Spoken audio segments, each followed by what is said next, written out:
Le monde de la télé-réalité est en deuil après l'annonce du décès de Loana, figure emblématique du petit écran.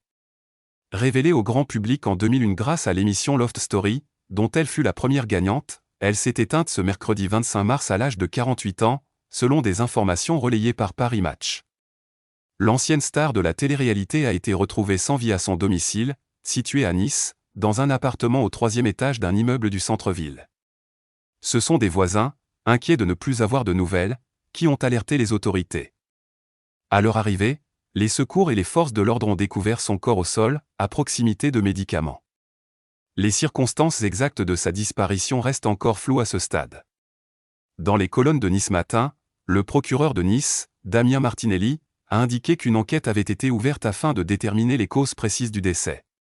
Une communication plus détaillée devrait intervenir prochainement. Selon les premières constatations, la mort de Loana pourrait remonter à plusieurs jours avant la découverte de son corps, effectuée en fin d'après-midi ce mercredi. Très vite, les réactions n'ont pas tardé à affluer, témoignant de l'impact qu'elle avait laissé dans le paysage audiovisuel français.